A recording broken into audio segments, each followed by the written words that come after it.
آمين والصلاة والسلام على أشرف الأنبياء والمرسلين سيدنا ومولانا محمد وعلى آله وصحبه أجمعين. سبحانك لا علم لنا إلا ما علمتنا إنك أنت العالم الحكيم. قال رب اشرح لي صدري ويسر لي أمري واحلل عقدة من لساني يفقه قولي ولا حول ولا قوة إلا بالله العلي العظيم. Alhamdulillah, syukur kita kehadirat Allah Subhanahu wa taala dan dengan limpah kurniaan Allah, kasih sayang daripada Allah, Allah beri kita pinjaman nyawa, Allah menggerakkan segala tubuh badan kita supaya kita sentiasa dapat beribadat kepada Allah Subhanahu wa taala. Insya-Allah kita sambung semula pengajian kitab Kiamat Tertiba pada muka surat yang ke-63. Betul? Surat nombor 3 perkataan malaikat yang disalahartikan. Qala musannif rahimahullahu ta'ala wa nafa'na bi'ulumihi fid darain. Kata pengarang rahimahullahu ta'ala, sabda Rasulullah sallallahu alaihi wasallam, ma'ahu malakan minal malaikah yushbihani nabiyyain minal anbiya' لو شئت لسميتهما بأسمائهما وأسماء آبائهما واحد منهما عن يمينه والآخر عن شماله وذلك فتنة فيقول الدجال ألست بربكم ألست أحيي وأميت فيقول أحد الملكين كذبت ما يسمعه أحد من الناس إلا صاحبه فيقول له صدقت فيسمعه الناس فيظنون إنما يصدق الدجال وذلك فتنة. رواه أحمد في مسنده. Artinya, sabda Nabi sallallahu alaihi wasallam, bersama dengan Dajjal itu ada dua orang malaikat yang menyerupai rupa dua orang nabi. Malaikat yang menyerupai dua orang nabi duduk berdekatan dengan Dajjal. Dalam riwayat lain menceritakan peristiwa ni berlaku dekat Madinah. Dajjal dia tak boleh masuk Madinah, jadi dia duduk dekat satu tempat bukit yang mana berdekatan dengan Madinah. Apabila dia menghentakkan kakinya, lalu keluarlah segala orang-orang munafik, fasik dan sebagainya, semua keluar daripada Madinah. Bila mereka keluar daripada kota Madinah, mereka pergi kepada Dajjal. Saat mereka pergi kepada Dajjal tu, mereka melihat ada dua orang lelaki yang menyerupai Nabi, tapi sebenarnya bukanlah Nabi, iaitu malaikat. Kalau mahu ku sebutkan nama mereka, kata Nabi, tentu akan dapat aku menyebutkan namanya dan juga nama kedua ayah mereka. Nabi kita kata, kalau aku boleh sebut nama dua orang Nabi itu, aku akan sebutkan. Tapi Nabi tak sebutlah dalam hadis ni. Salah seorang dari malaikat ini berada di sebelah kanan Dajjal. Salah seorang daripada malaikat ni duduk sebelah kanan dan seorang lagi berada di sebelah kirinya. Kehadiran mereka merupakan ujian dari Allah Ta'ala. Ujian pada siapa? Ujian pada umat ketika tu. Ujian pada umat ketika tu. Lalu Dajjal berkata kepada orang ramai, bukankah aku ini Tuhan kamu? Ni start Dajjal nak menyesatkan orang ni. Dia kata pada orang ramai yang berada berdekatan dengan dia, bukankah aku ini Tuhan kamu? Bukankah aku dapat menghidup dan mematikan? Kata Dajjal kepada orang ramai. Lalu jawab salah seorang malaikat tadi, bohong engkau, tipu, dia kata. Tipulah mu ni. Tak betul. Ucapan malaikat ini tidak dapat didengar oleh sesiapa kecuali hanya oleh malaikat yang seorang lagi. Maknanya dia kata bohong tu bila Dajjal kata, bukankah aku ni Tuhan? bukankah aku ni boleh menghidup dan mematikan? Maka malaikat yang duduk di sebelah kanan kata apa? Bohong engkau, tipu mu ni. Nah, tetapi bila malaikat ni kata tipu tu pada Dajjal, yang boleh dengar seorang malaikat lagi. Orang ramai tak dengar. Apa jadi macam tu? Dah Allah jadikan ujian yang kita kena tempuh saat tu macam tu. Nah, yang lain tak dengar. Lalu malaikat yang mendengar ucapan sahabatnya ini berkata menjawabnya, sadaqta, benar engkau. Dia kata, betul lah tu. Tapi dia kata yang menjadi malangnya ialah ucapan malaikat yang kedua ini dapat didengar oleh semua orang. Jadi orang jadi salah faham. Bila dikatakan Dajjal kata, bukankah aku ni Tuhanmu, bukankah aku ni boleh menghidupkanmu, maka seorang malaikat kata, bohong, mu ni tipu. Tapi bila dia kata gitu, tak ada siapa pun yang mendengar kecuali malaikat seorang lagi. Jadi bila malaikat tu dia dengar, maka dia pun katalah, nah, betul lah apa yang mu cakap tu, sadaqta, benar sekali, tak ada tipu apa pun. Tetapi yang dia kata benar engkau tu didengari oleh semua orang. Yang tadi tak dengar. Maka orang yang akan jadi salah faham. Lalu orang menyangka bahawa malaikat itu menyokong perkataan Dajjal. Orang duk sangka menyokong perkataan Dajjal. Dan inilah yang dikatakan fitnah, ujian. Hadis riwayat Ahmad. Maknanya ni ujian antara ujian yang paling besar. Siapa pun tak dengar. Kecuali kita hok mengaji dah tak apalah. Kalau orang yang tak mengaji, dia pun membenarkanlah bahawasanya Dajjal itulah Tuhan. Kalau kita tengok pengajian ilmu mengenal Allah, pengajian tauhid ni tak ramai orang nak belajar, tuan-tuan. Nak kenal sifat-sifat Allah Ta'ala tu tak ramai orang nak belajar. Sedangkan bersalahan segala sifat Allah Ta'ala tu dengan makhluk. Tak sama dia punya sifat dia. Zat dia tak sama seperti makhluk. Itu pegangan kita. Tapi kalau orang tak mengaji ilmu tauhid, lepas tu dah mengaku. Orang tak minat sangat dah ni nak mengaji ilmu tauhid, tak minat. Sedangkan disebut dalam kitab Durus Samin, 3 ilmu yang wajib kita belajar. Dan yang pertama sekali disebut dalam kitab tu apa dia? Ilmu usuluddin, ilmu tauhid. Tapi tak ramai orang nak belajar ilmu tauhid. Mari kuliah tu mari tapi tidur. Bukan sini adik Sungai Limau. Bukan sini pak lain. Dah sungguh. Kena pula dapat jenis tok guru jenis hura serius. Jenis hura tu serius, tak ada nak melencong-melencong sikit, tak ada.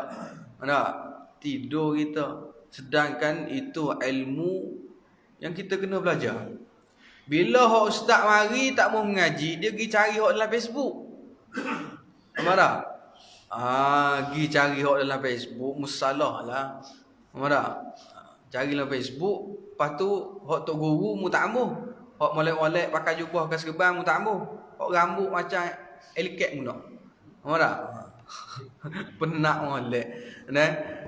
Waktu guru ada dah. Kita tak nak rujuk. Allah tuan-tuan ramai sungguh pengikut. Sepatutnya kita rujuk hal ni kepada tok-tok guru. Salah satu ulama yang hebat dalam ilmu tauhid dah meninggal dunia. Di negeri tuan-tuan adalah Tuan Guru Haji Saleh. Kan? Tuan Guru Haji Saleh ni memang digelar sebagai ulama tauhid. Dia hebat. Apa dia cakap semua bersangkut paut. Dia sandarkan kepada Allah Ta'ala. Tu. Bagilah kitab tauhid jenis apa dia boleh baca belaka. Hebat ilmu almarhum Tuan Guru Haji Saleh. Tapi dia tak ada. Tapi walau dia tak ada, tapi masih ada lagi. Tok-tok guru, ustaz-ustaz hak mengajar ilmu tauhid. Ilmu yang mana kita nak mengenal Allah Ta'ala supaya kita tak tertipu dengan Dajjal ni. Cuba tuan-tuan bayangkan ada budak-budak muda zaman sekarang yang tak ada langsung nak dekatkan diri dengan pengajian agama. Macam mana nasib mereka kalau mereka bertemu dengan Dajjal? Macam mana nasib mereka? Macam mana nasib mereka nak tahu? Dah sifat antara 20 sifat Allah Ta'ala hak pertama pun tak tahu. mengaku Dajjal tu buta-buta. Buta-buta mengaku Dajjal tu sebagai Tuhan. Ngam aku 7 boleh bukti dah kok.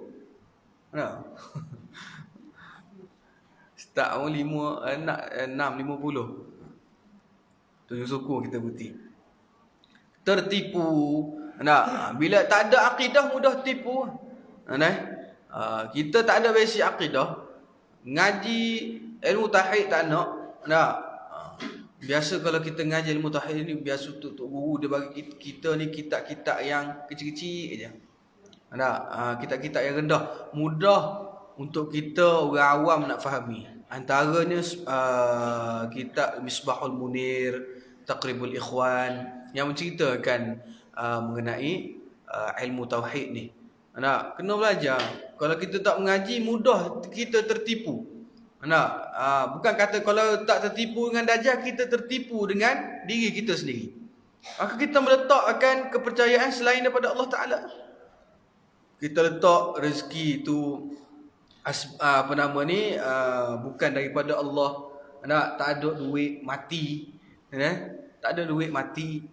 Semua benda nak kena ada dengan duit. Letak kepercayaan tu kepada Allah Ta'ala. Letak kepercayaan tu selain daripada Allah Ta'ala. Punah rosak bila tak mengaji ilmu akidah. Tu sebab akidah tu sangat penting. Bukan kata tertipu dengan Dajjal saja, tapi tertipu dengan diri sendiri.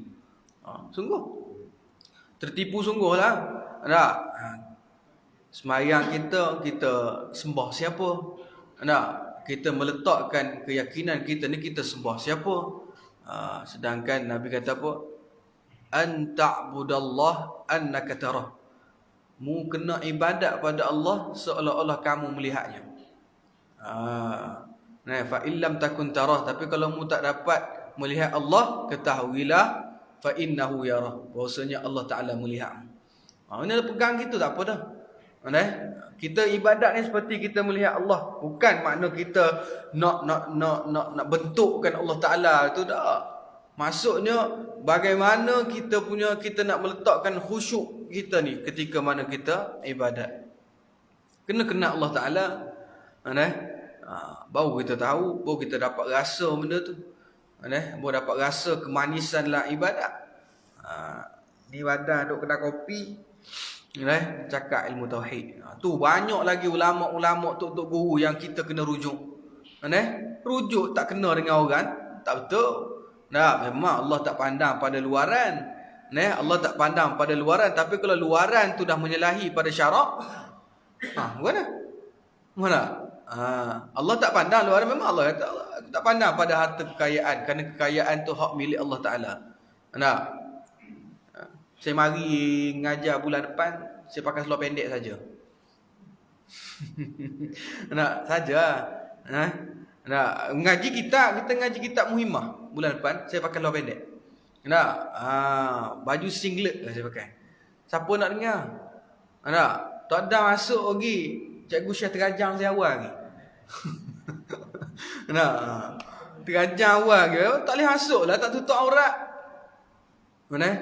Walaupun saya reti bab tauhid, walaupun saya reti bab fiqh, walaupun saya reti bab tasawuf, walaupun saya reti baca hadis, walaupun saya reti ngajar kitab Muhimmah, walaupun reti belaka, tapi kalau luaran kita tak betul, maka dalaman tu akan sampai benda yang tak betul. Nampak tak? Sebab apa? Daripada segi luaran dia tu dah tak betul dah. Dah menyalahi akan hukum syarak dah. Menyerupai man tasyabaha biqaumin fahuwa minhum. Menyerupai akan rupa orang kafir. Rambut gebang gitu, bulat-bulat gitu dah. Orang kafir ya. Asal orang kafir. Demo jangan katalah Nabi rambut panjang. Kalau Nabi rambut panjang, Nabi sikat sampai bahu ni je. Demo punya rambut sampai pinggang. Lepas tu dibulat ni satu-satu. Tak menyerupai orang kafir. Ada orang Islam rambut gitu. Demo je buat. Lepas tu demo nak cerita bab tauhid. Tak kena dah, pasal luaran tu tak betul dah. Faham tak? Kita jangan kata apa Ustaz kita pandang ni ilmunya dalam hatinya. Bukan kita pandang pada luaran. Kalau luaran tu tidak menepati hukum syarak dah, maka boleh tak nak pakai? Tak boleh dah lah. Nabi kita, kenapa orang ikut dia? Pasal akhlak dia. Kenapa orang duk teruk Nabi? Pasal akhlak Nabi. Pakaian Nabi sentiasa kemah. Walaupun pakaian Nabi dak baru semua, tapi sentiasa kemah. Tutur katanya kemah, akhlaknya kemah, membuatkan orang terikut dia. Ikut cara dia sampai akhirnya Islam berkembang seluruh dunia. Faham tak? Kita ikut orang gitu. Kita tak mengaji ilmu tauhid. Bila kita tak mengaji ilmu tauhid, kita mudah dengar orang cakap kita sikit, kita pun lah ya. Macam itu ya. Kita tak lihat daripada siapa yang menyampaikan benda tu. Faham tak? Fitnah akhir zaman. Jadi mudahlah bagi orang tertipu dengan Dajjal. Faham? Mereka akan mudah tertipu dengan Dajjal. Pasal apa? Akidah tak ada. Faham? Akidah tak ada. Orang ngajar bab akidah ni bukan kata Malaysia, tuan-tuan, bukan kata di Malaysia. Dia ngaji ilmu tauhid ni. Di mana-mana pun ada orang ngajar ilmu tauhid. Atas kita je nak atau tak nak untuk belajar. Dan ada ulama yang boleh kita rujuk tentang ilmu tauhid. Jangan dirujuk pada orang yang tak sepatutnya kita rujuk. Bukan main keliru yang akan terjadi dari sebab salah erti kepada ucapan malaikat yang kedua ini, sehingga ramai orang yang akan menjadi korban kekeliruan ini. Ramai jadi korban. Dia tak ada ilmu. Nampak tak? Tak ada ilmu, mudah kena tipu. Tak ada ilmu, mudah kena tipu, mengatakan Dajjal ni Tuhan. Nampak tak? Kena pula ada pula orang yang mengiyakan. Dan yang mengiyakan tu pula adalah manusia, yang berbentuk manusia, malaikat yang dirupa seperti manusia. Dikatakan kepada Dajjal bahawasanya apa yang Dajjal kata tu benar, maka mudah orang terikut. Mudah orang terikut. Satu hadis lagi. Bantuan syaitan-syaitan untuk memperkokohkan kedudukannya. Syaitan-syaitan juga akan bersungguh-sungguh membantu untuk menjayakan program kesesatan Dajjal ini. Bagi syaitan, inilah waktu yang terbaik untuk menyesatkan lebih ramai lagi anak cucu Adam alaihi salam. Lagi ramai aku nak sesatkan. Pasal apa? Ada orang yang membenarkan apa yang aku cakap. Aku kata aku Tuhan, ada orang benar kan?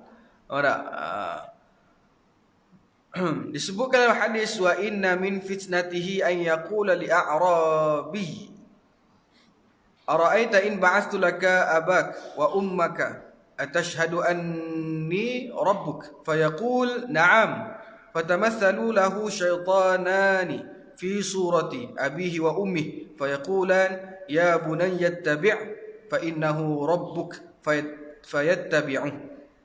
Artinya, sesungguhnya di antara fitnah Dajjal itu bahawa ia datang kepada seorang Arab Badui. Datang Arab Badui ni Arab jahil lah. Kalau kita baca kitab-kitab lama kan banyak sebut Arab Badui. Arab Badui ni dia punya soalan pada Nabi bodoh sama. Dia punya soalan dia tu sama-sama bodoh. Dia pergi tanya nak suruh Nabi yang suruh Nabi panggil pohon kurma kan. Arab Badui ni dia punya soalan dia pasal dia jahil, dia tak tahu apa.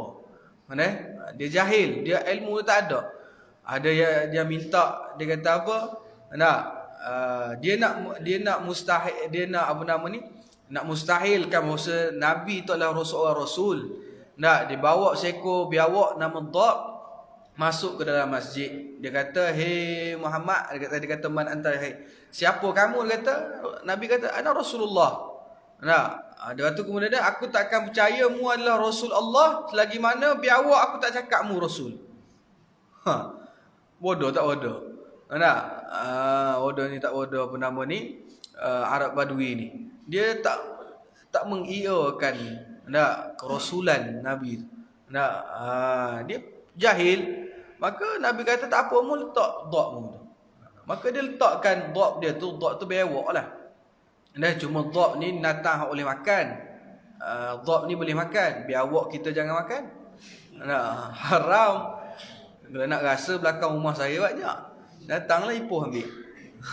Masa belakang rumah saya ni ada lombong sikit kan. Jadi banyak tempat biawak nyusuk. Lepas tu dekat pondok yang saya usahakan pun banyak biawak. Kalau nak sikit bagi tahulah. ambil je lah. Dia tak tengok ni, tapi kat mana tau, kawan-kawan saya yang belajar kat Mesir ada yang makan dhok ni. Pasal dhok ni dia duduk padang pasir. Dia bukan dua alam dah. Dia memang duduk dalam tanah, tapi dia bukan dua alam kerana dia guna udara untuk hidup. Dia korek lubang, dia duduk dan dia nusuk dalam lubang tu, tempat dia. Dan dia hanya makan ranting-ranting kayu. Tu dhok orang makan, tapi bentuk biawak. Tak? Saya tanya kawan saya macam mana lama sampai hati nak makan. Tak? Bentuk biawak sungguh. Dengan ekor, tak ada cakap ambutoh sini lagi. Tak? Tapi kawan saya hantarlah dia tunjuk yang dia makan tu. Kata sampainya lah, hati kata saja nak teh, dia kata. Pasal dhok ni bukan benda baru, disebut di zaman Nabi lagi. Kan? Disebut di zaman Nabi. Maka dia, kawan saya dia makan benda tu. Allah Akbar. Kalau saya tak dah. Nak biar aku lapar tak apa. Tapi benda tu boleh dimakan lah.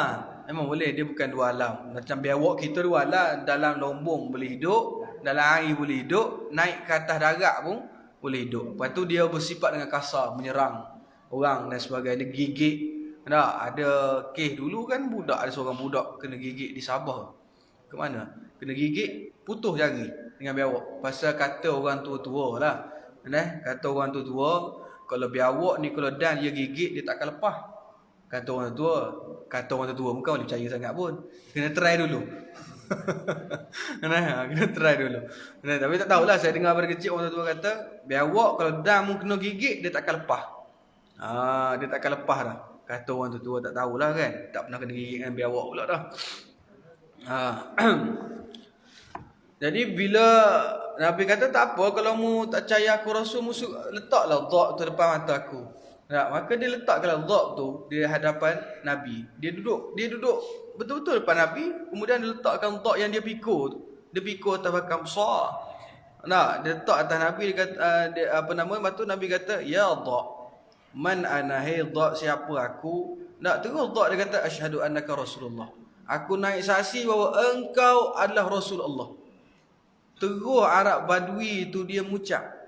Mana Arab Badui tu bodoh pada biawak dia lagi. Pasal dia belajar ngucap dengan biawak dia. Nampak tak? Bodoh pada biawak lagi. Dah kalau tak ada agama, tak kenal Nabi, jahil. Lepas tu jadi gitu, jadi supaya biawak lah. Perumpamaan gitulah. Sama juga perumpamaan seperti orang yang tak mahu ibadat pada Allah, tak mahu sembahyang. Memanglah manusia ni semulia-mulia ciptaan Allah. Antara semua makhluk Allah Ta'ala paling mulia adalah manusia. Namun Allah samakan juga manusia ni seperti binatang. Bila mu tak ingat pada Allah, aku sama kamu seperti binatang. Kan ada ayat Al-Quran Allah sebut apa? Ayat saya tak ingat lah. Tapi yang nak kata Allah sebut binatang tu, Allah kata ulaika kal an'am. Orang yang apabila diberikan hati pada mereka, mereka tak gunakan hati mereka tu untuk ingat pada Allah. Kemudian apa? La yasma'una biha. Diberikan pendengaran pada mereka, dia tak gunakan pendengaran tu untuk dekatkan diri pada Allah. Lepas tu mata diberikan oleh Allah, tak mau guna untuk dekatkan diri pada Allah. Allah kata apa? Ulaika kal an'am. Mereka ni sama seperti binatang ternak. Marah. Jadi tak salah kalau kita levelkan orang yang tak mau ibadat pada Allah, tak mau semayang, tak mau puasa, hak yang basic dia tak mau buat dah, sama seperti binatang. Malah Allah kata balhum adall, malahan lebih teruk daripada binatang. Allah kata, ulaika humul ghafilun. Mereka itulah orang-orang yang lalai. Lalai daripada ingat kepada Allah Ta'ala. Tak mau mengaji, tak mau ibadat pada Allah. Mereka akan terus lalai. Allah biarkan mereka lalai. Ada dua golongan. Allah ada satu golongan yang Allah beri dia kesempatan, walaupun dia banyak dosa, namun Allah beri dia kesedaran apabila dia nak kesedaran tersebut. Yang keduanya ada orang yang Allah bagi dia kesedaran, namun dia buat tak tahu je. Hidayah, kesedaran yang Allah bagi pada dia tu dia buat tak tahu. Malahan dia lagi leka, lagi lalai dengan apa yang dia dapat ketika mana dia hidup. Tak, Allah biarkan dia lalai.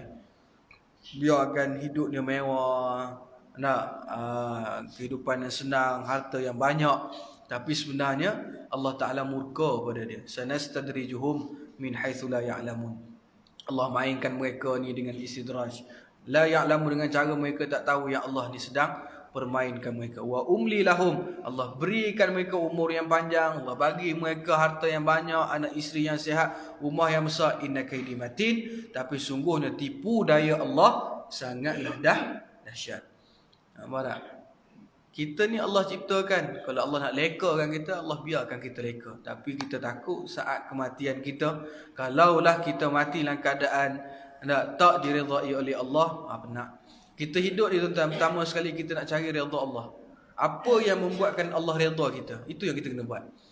Semayang, Allah redha kita. Puasa, kita zakat, kita haji, kita mengaji, kita semayang jemaah, kita baca Quran, kita duduk dalam pengajian kuliah. Apa sahaja yang membuatkan Allah Ta'ala redha pada kita. Sebab bila saat kematian kita tu, kita nak mati kita tu Allah redha. Tak mau mati kita Allah tak redha. Kalau mati kita Allah tak redha, penat lagi kita tuan-tuan masuk dalam tu. Sebenarnya adalah kisah roh. Okay, bila satu-satu roh tu, bila dia dah meninggal dunia, kalau dia lepas soalan-soalan dalam kubur, maka Allah akan angkat roh dia naik ke langit. Di langit tu mereka bersukaria. Tetapi bila katakanlah ada salah seorang daripada sahabat kita dah meninggal dunia lama, kemudian ada seorang lagi sahabat kita baru meninggal. Bila sahabat kita seorang lagi ni dia baru meninggal, maka bila selesai sahaja dikubumikan, maka malaikat datang tanya dia soalan. Lepas dia soalan dia tu, kerana Allah redha saat kematian dia, maka roh dia akan diangkat oleh Allah Ta'ala ke langit. Lalu bila dia sampai ke langit, kawan-kawan dia yang dah meninggal dulu lagi akan tanya pada dia, Tuan Haji sekian tu hidup lagi. Mati lama dah, 2018 mati. Kata tak jumpa pun kat sini. Tak jumpa, kena godang nak kubur. Tak jumpa tengah kena godang nak kubur. Bukan main-main. Roh Allah Ta'ala tak akan angkat selagi mana mu tak lepas soalan.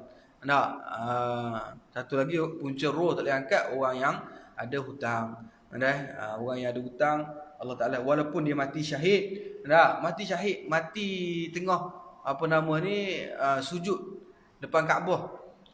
Tengah sujud depan Kaabah, kemudian Allah tak cabut nyawa dia, matinya kira mati syahid. Tengah semayang mati. Tapi kalau dia ada hutang, maka Allah tidak akan angkat roh dia naik ke langit. Duduklah situ. Duduklah keadaan panas, gelap gelita, sempit, tak ada siapa pun ada bersama kita kecuali hanya binatang-binatang yang ada dalam tanah. Baik.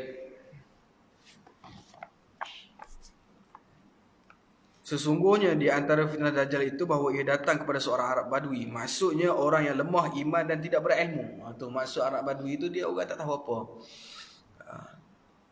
Kalau kita sini, kita gelar kan Melayu Badui.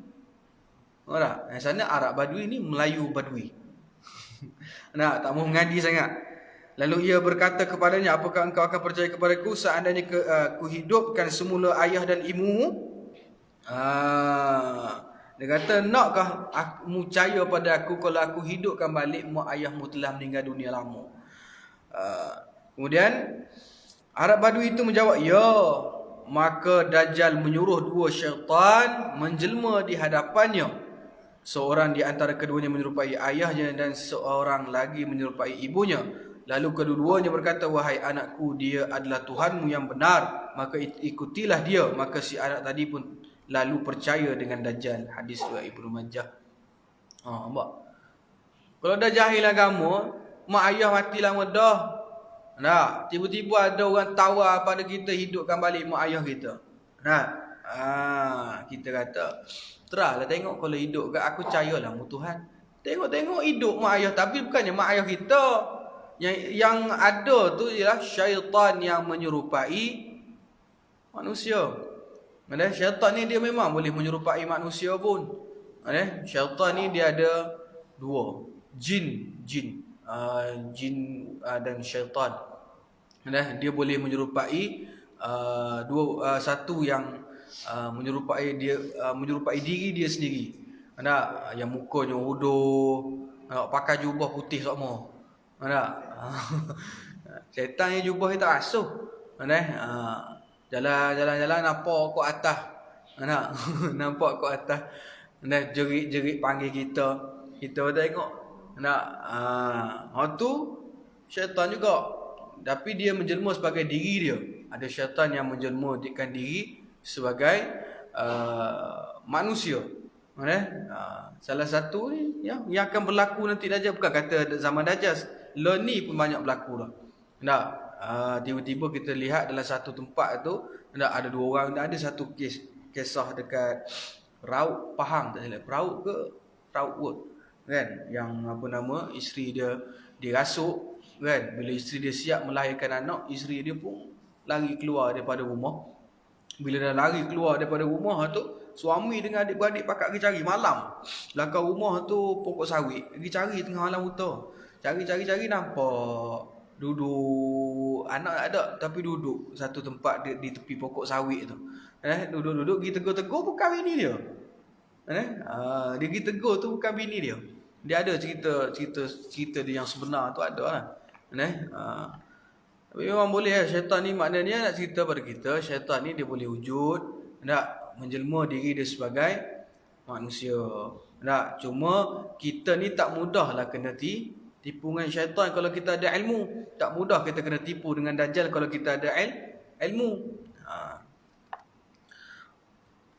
Hadis riwayat Ibnu Majah. Jadi kita kena beringat bahawasanya Dajjal ni dia boleh, umpama dia boleh menghidup dan mematikan manusia.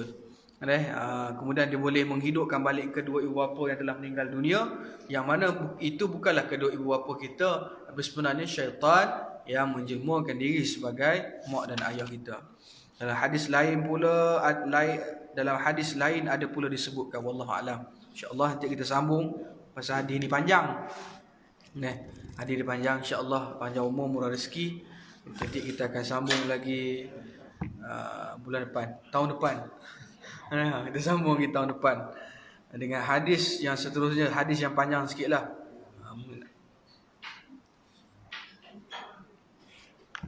Wallahu a'lam. A'udzubillahi minasyaitonir rajim. Bismillahirrahmanirrahim. Alhamdulillahi alamin wassalatu wassalamu ala asyrafil anbiya'i wal mursalin wa ala alihi washabbihi ajma'in. Allahumma arinal haqqa haqqan warzuqna ittiba'ahu wa arinal batila batilan warzuqna ijtinabah. Rabbana iftah bainana wa bain qaumina bil haqqi wa anta khairul fatihin. Rabbana atina fid dunya hasanah wa fil akhirati hasanah wa qina adzaban nar. Sallallahu ala sayyidina Muhammad wa ala alihi wa sahbihi wa baraka wa sallam. Alhamdulillahirabbil alamin. Assalamualaikum warahmatullahi wabarakatuh.